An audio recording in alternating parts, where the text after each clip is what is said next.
Good morning, Your Honors. May it please the Court. Jeffrey Buchholz for Reynolds. I'd like to reserve 5 minutes for rebuttal, if I may. Your Honors, the first issue that we've raised in this appeal, the Surgeon General's reports, is controlled by this Court's recent decision in Bettye. This Court ordered supplemental briefing by both sides on the effect of Bettye, and where I'd like to start on that issue is with the plaintiff's supplemental brief and why none of the 5 reasons they give in that to distinguish Bettye holds up.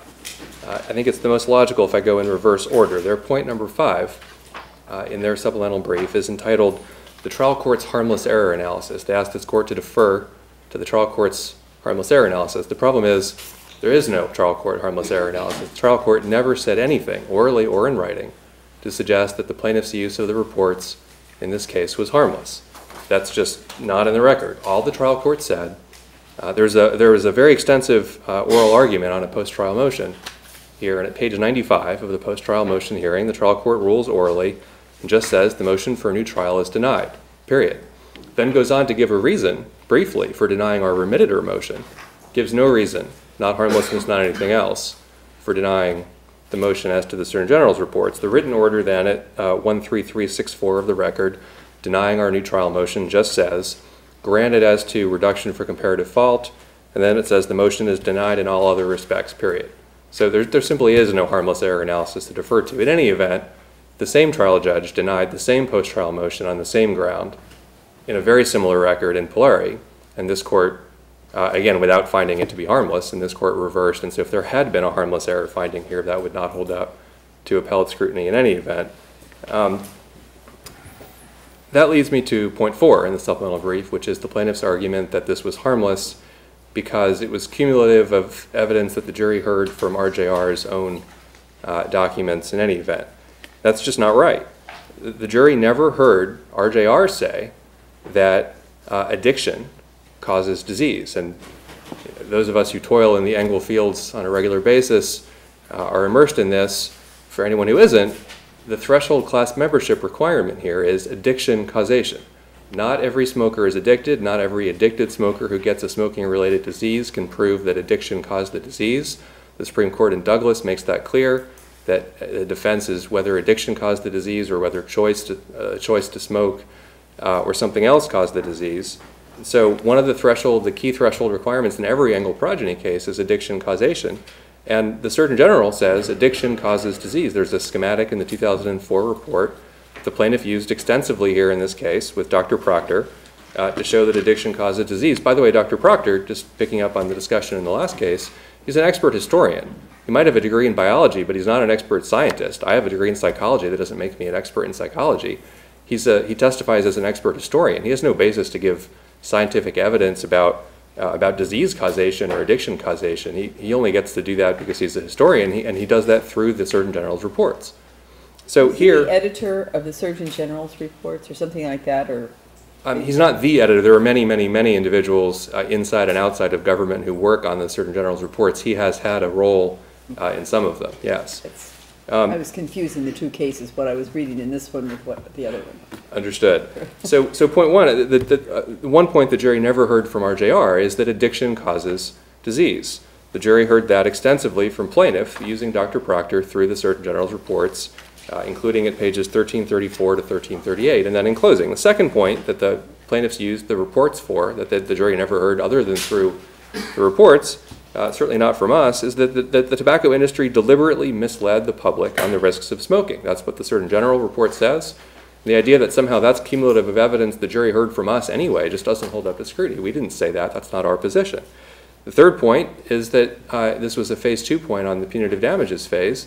The plaintiffs emphasized the Surgeon General's finding in the 2014 report, just the year before trial, that even today the tobacco industry's marketing is targeting adolescents.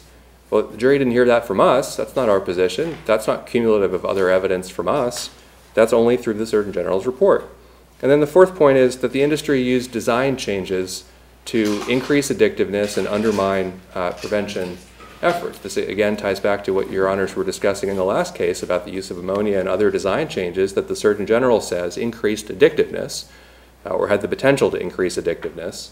That's another point the plaintiffs emphasized both on comparative fault in phase 1 and on punishment in phase 2. So the idea that the reports are cumulative of other evidence just doesn't hold up any more than it did in Bettye. And again, I mean, taking a step back, there's a reason for that. It's because we're talking about the same reports, the same expert, Dr. Proctor, the same opinions that he gave on the same issues in an Engel progeny case in Polari. So there's just no daylight between them. Which brings me to the third point the plaintiffs make in the supplemental brief, that there's no bolstering here, unlike in Polari. Again, that's just not correct. When your honors look at the record, you will see that in particular with Dr. Proctor at 1334 to 1338, we're dealing with classic bolstering. The idea, the plaintiff's supplemental brief says without mentioning the reports, Dr. Proctor gives certain testimony. When your honors read the transcript, you'll see that that's just not so. 1334 to 1338, they also say it's 12 lines of testimony. It's more like 4.5 pages. First, Dr. Proctor reads paragraphs from the 2010 and 2004 reports from 1334 to 1338, says the Surgeon General finds that carcinogens and addiction work together to cause disease, so that addiction causes disease. That's the addiction causation point I was talking about a moment ago. He talks about the Surgeon General finding design changes making cigarettes potentially more addictive. Talks about the Surgeon General finding that nicotine addiction is the fundamental reason why individuals persist in smoking. The fundamental reason, again, going to addiction causation and comparative fault. And says there's no doubt in the scientific community and the Surgeon General reports that nicotine addiction is what causes disease.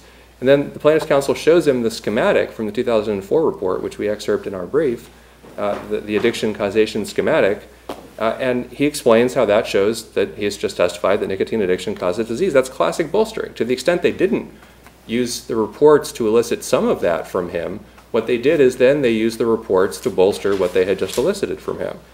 So defendants never said any of those things. And the idea that Dr. Proctor did that, engaged in that testimony without relying on the reports is just belied by the record. The second point then that the plaintiffs make, I'm sorry, one other point I wanted to make about that is plaintiffs say in the supplemental brief that Dr. Proctor's testimony on this point was harmless because we admit that smoking causes disease. The plaintiffs are conflating two things. In Engel cases, the Supreme Court in Douglas and the First District in Allen make this point very clearly as we explain in our briefs. It's not about smoking causation, or I mean it is, but that's medical causation. But even if there's medical causation, there still is a separate element of addiction causation. That's what Engel class membership is all about. So you can't conflate smoking causation. I mean, we certainly recognize that smoking causes COPD, the disease at issue here. That doesn't mean we agree that addiction causes it or that addiction caused it in this case. And so their supplemental brief just conflates those two issues to try to say that this was harmless. It wasn't harmless. The second point they make in the supplemental brief is, unlike Polari, this was not a battle of the experts. This is misguided on two levels. First, Polari wasn't a battle of the experts on addiction causation either, and the court didn't say it was. In Polari, we called medical experts. We did not call an addiction expert, just as in this case, we did not call an addiction expert or a historian. So Polari didn't say there was a battle of the experts on the issues on which plaintiffs used the Surgeon General's reports prejudicially, and that wouldn't have been true in Polari any more than it's true here. So there's just no distinction. Once again, it also misses the point, because to whatever extent the Surgeon General's reports would be prejudicial because they would make the jury more likely to believe the plaintiff's expert than our expert if we had a competing expert, it's all the more so when we don't have a competing expert. It's all the more prejudicial. So what the plaintiffs are doing is taking language from Polari, quoting another case called Donchik out of context. The court in Polari didn't say this is prejudicial only because there was a battle of the experts, and that wouldn't have been accurate. And that takes me to the plaintiff's first point, which is they say that this case, unlike Polari, there was no one-sided extensive use of the reports. The idea that there's not extensive use of the reports in this case, I think, is again just belied by the record. I've already gone through a number of examples. I haven't even talked about a number of others because time doesn't permit going through all of them. But our brief talks about all of them. Our brief also reproduces the slides that the plaintiff showed the jury using the reports. And the record here is again really indistinguishable from Polari in terms of how extensive use the plaintiffs made of the reports. And to the extent the plaintiffs are trying to argue in the supplemental brief that Polari is distinguishable because there the defendants didn't use the reports and here the defendants did, that also doesn't hold up. They asked the court specifically on page 2 of their supplemental brief to look at Dr. Figler's testimony. Dr. Figler was a Reynolds employee. And they say in Polari, defendants didn't use the reports, make that assertion to the court, and then they go through an extensive string cite from pages 1930 to 1956 of the record in this case, where Dr. Figler's video deposition was read, but was played. Well, it's a video deposition. He didn't testify live in this case. That exact same video deposition, those exact same pages were read in Polari. But the Polari transcript is 2662 to 2690. It is identical to 1930 to 1956 in this case. So the idea that that's somehow a distinction between this case and Polari just doesn't hold up. And to whatever extent the defendants in this case did use the reports, first of all, the defendants used the reports for a non-hearsay purpose of notice or awareness. That's got nothing to do with anything on the issue that's before this court on appeal. The 1964 report and earlier reports, the 1915 report, talks about cigarettes being addictive, and one of the issues in this case on concealment and on punishment and on comparative fault is what evidence was available, what information was available, did the smoker know at the time that smoking was addictive and dangerous or not? Plaintiffs say they didn't know, we concealed that information. We're entitled to show that for the non-hearsay purpose of notice, that there was information out there at the time that smoking was dangerous and addictive. That's not to prove the truth that smoking is dangerous and addictive. That's not an issue in these cases. That's undisputed. The issue is the non-hearsay point of notice. Your Honors, we've also raised a remittitor argument in our brief, but that issue is moot if the court agrees with us that reversal is required under Polari on the Surgeon General's reports. I'd like to reserve the remainder of my time if Your Honors don't have questions. Okay, thank you. Thank you.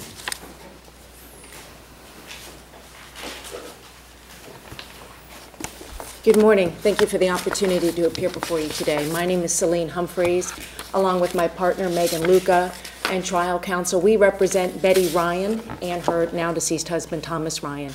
I'm not going to follow the organization of my opponent. I'm going to start with a fact that they did not acknowledge, and that is, in this case, there's a point in Polari. I'm going to start on harmless error, why Polari doesn't apply here. There's a point in Polari where Judge Klingensmith says, on this record, we will reverse. That's the Polari record. This record, for some reason, RJR actually adopted the Surgeon General reports in its answer. So we give that to you on page 19 of our answer brief. And R.J. Reynolds unequivocally states, RJR states that individuals should rely on the conclusions of the Surgeon General and other public health and medical officials when making decisions regarding smoking. They affirmatively, in a pleading, filed in this case, number one. Number two, before I start looking at the whole circumstantial, the analysis and the guesswork of the harmless error standard we're now working under, a unique thing about these cases is it's not all guesswork when trying to figure out harm. We actually have direct evidence in these cases because in many respects, the progeny litigation is the same case over and over when it comes to issues like this. You're going to have the case-specific issues we talk about, this particular person and their smoking history, but a lot of the big ticket items like this are the same. So let's look at other cases where the Surgeon General reports come in. That's why we gave you all those verdicts from the federal courts. So some of the progeny litigation, as you know, happened in the federal courts. The federal courts let this come in without any limitation. Let it all come in. It's a whole lot, way more than here. And what's the result of the verdicts? Roughly 50-50. Now, I know I'm focusing on the possible impact on the verdict, and I know I'm also supposed to talk to you about possible impact on the jury's thinking. But this is direct impact or direct evidence of whether or not their claims about harm is true in these cases, number one. And number two, I saved the better one for last on this, is their own conduct in this litigation. Do you know in Grossman, which you just issued the opinion on earlier this year, a few months ago, if you look back at their briefs, you'll see them discuss the 2012 Surgeon General report. It came in. They didn't argue it to you. More evidence came in. I was able to get that, look at that record. More evidence of these reports, way more. This is very minimal compared to what plaintiffs have done. Came in Grossman. But in Grossman, the only reason they mention the reports is to talk to you about their objections to youth marketing.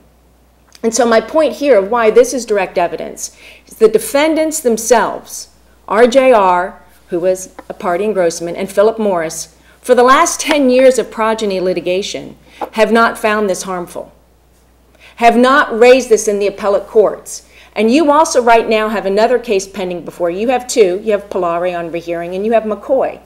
If you look at the post-trial hearing transcript in McCoy, you will see RJR's counsel, although not the attorneys in this courtroom, quipped to Judge Murphy, we thought we'd tee this up. We thought this late in the litigation we'd tee this issue up.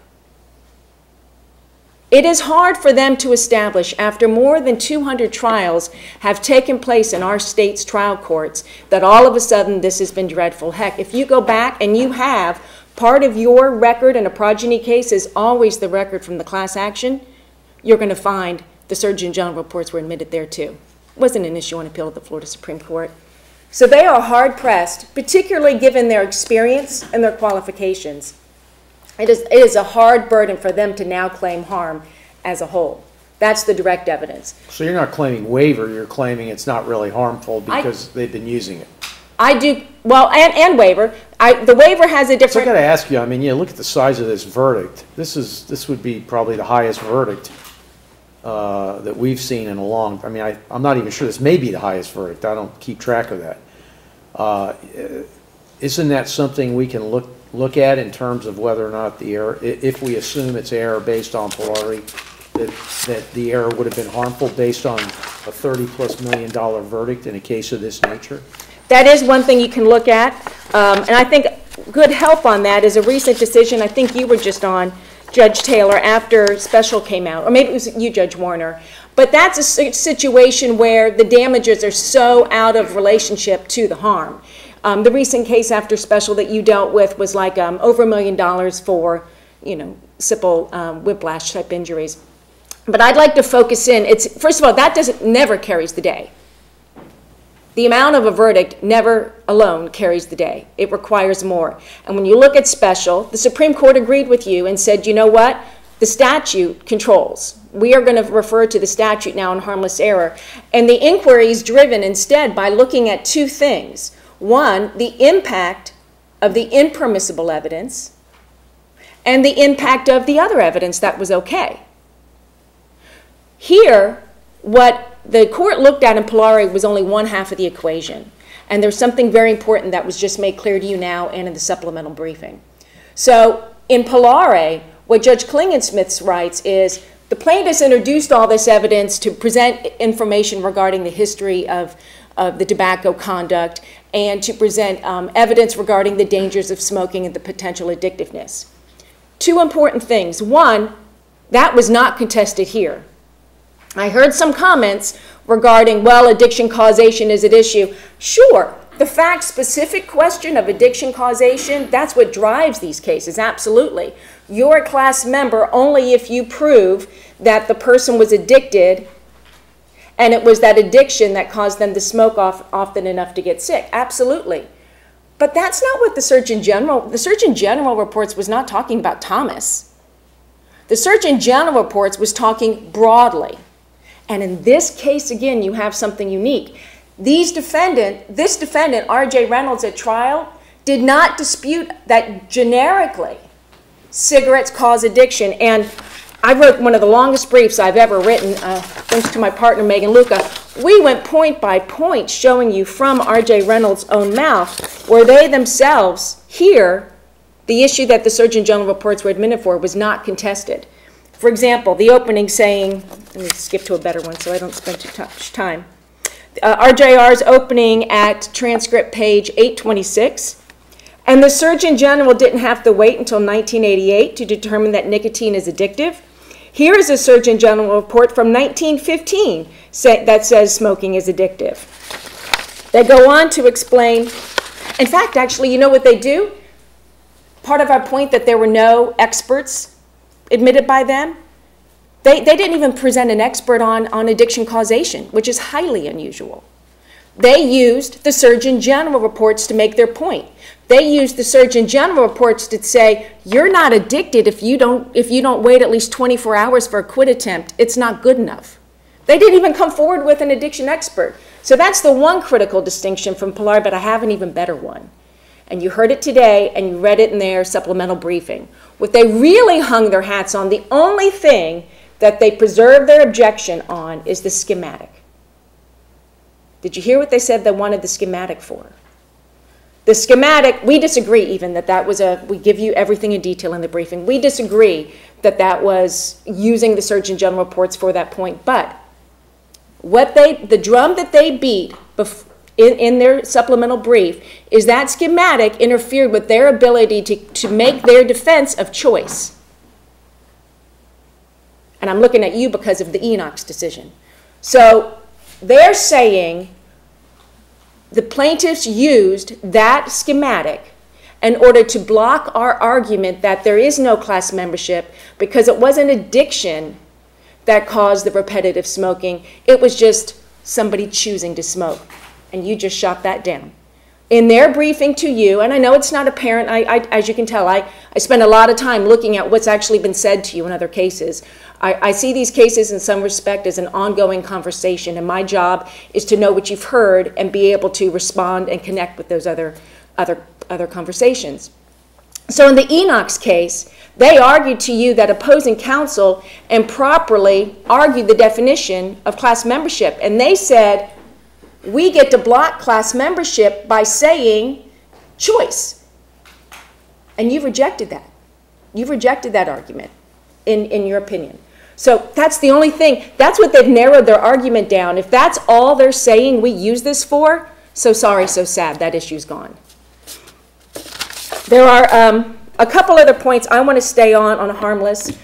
Putting my cards on the table. My client's 83. I really want to talk about the merits of Polare and what I think about adoptive admission, particularly here where you have an answer that adopts it. But my goal today is to help you see why this case is extremely unique from Polare, and I'm gunning for a PCA if possible. So first I want to talk about Polare. When you look at that equation of the inquiry, it's two buckets. One is, what is the impact of that bad evidence that shouldn't come in? Again, I'm not conceding it shouldn't have come in. What's the impact of it? That's all the Polare court looked at. The other thing is, what is the impact of the other evidence that came in okay? And you look at both. The Polare court did not look at that second category. So I'll start there and I'll say, in that second category, my goodness, we're now in the land of the criminal harmless error. We're now in the land of the criminal harmless error standard. When do you have the cumulative evidence that was admitted in conjunction with the supposed bad evidence be the defendant's own confession? And that's what this is, their confession. And look at the volume. Going back to Tulo, and your analysis of Tulo still applies, it's just Tulo plus other stuff courtesy of the Florida Supreme Court. This volume of transcripts is almost 3,000 pages. It is dominated, and my brief is dominated, with extensive disclosure and discussion of their internal documents. For decades, these defendants plotted, planned, described what they were doing. And they did it in the grossest of terms. So that to the extent we want to look at the Surgeon General and go, well, that has, some real significance, that's the dude.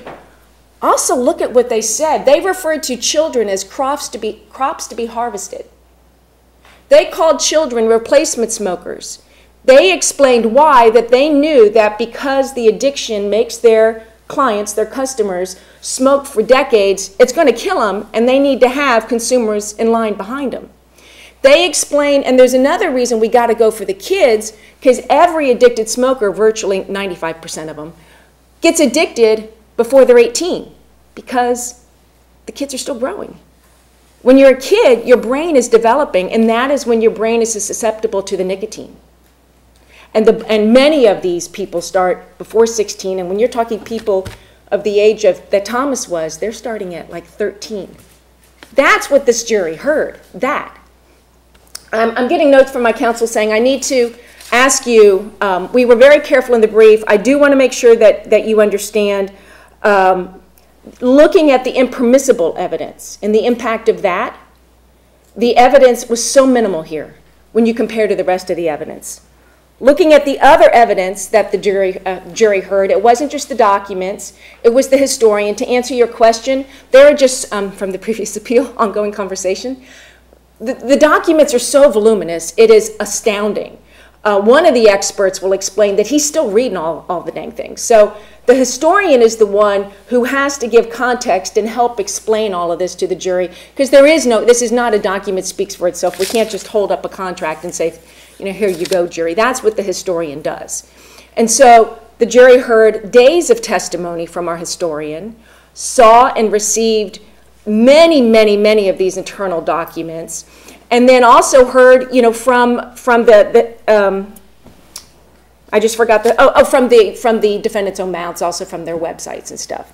So I do want to ask you about remitter. One, I will start with this, and I guess I'll start and end with this since I'm running out of time. The fact that this is a large verdict by itself does not make it improper, and I know that you've affirmed some large verdicts and reversed some others. What I would suggest to you is that this safety valve needs to exist for the system to function, and particularly for these cases. These cases started out at 8,000 plaintiffs and class memberships. Well, it originally started out at 700,000, and only 8,000 got their progeny complaints filed in time.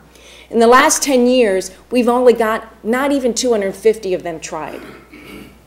We don't want, the purpose of litigation is not for everybody to be funneling in the court, and that's what happens. There was a very modest proposal settlement filed by plaintiffs that plaintiffs would have accepted, and the defendants chose not to. And so when the defendants know that they have a get-out-of-jail-free card, that's going to further discourage what should happen is settlement. I do want to tell you, because I have a feeling you don't know. Well, actually, I want to tell you something else. You might not know, or maybe you do. You've handled more of these cases than any other district court, more of these appeals. And you probably almost always see the defendants coming to you, because they appeal. They appeal it reminds me of my criminal days. They appeal every one, like maybe 5 that they've lost have they not appealed. What you might not know is even in the state courts, we don't even win half of these. We are not out there winning them all. And when we do win them, roughly half the times we don't win on punitives, and we get a lot of times very low verdicts on compensatories. The law, if you adopt the law they're selling, the flip side is going to be us. In those cases, and there are cases where we get 10,000 a compensatory, 50,000 a compensatory, 100,000. What does that have to do with the remitter in this case? It goes both ways, second guessing. This judge presided over this trial, watched the testimony come in, was very aware of the story of these people, which was much more significant than the telling of not doing chores and, respectfully, not having sexual relations. The jury saw this man, knew that for more than 10 years he felt like every day he was smothering. It's not just, shortness of breath. By the 2000s, his ability to intake, his oxygen management levels for his lung was down to 27%. So what I'm telling you is if we're going to start climbing in, and I am going to use the phrase, I heard the first OA, I am going to say non-economic damages. If we're going to climb in and start second guessing that very difficult issue of non-economic damages, so too for the plaintiffs. Because I'm telling you, we have verdicts where it's 10,000, 50,000, 100,000, with stories like this and worse. So if we're going to adopt the law that they are relying on to ask you to second guess the jury and second guess the judge who was there who refused to second guess the jury, that process is going to start up on an additor. Frankly, I don't think it should. That's why we've not done that. Thank you. I really appreciate your patience. If I could say I did not address my cross appeal, I want to make very clear our position is we're not asking for it if you're not disturbing the verdict. Thank you.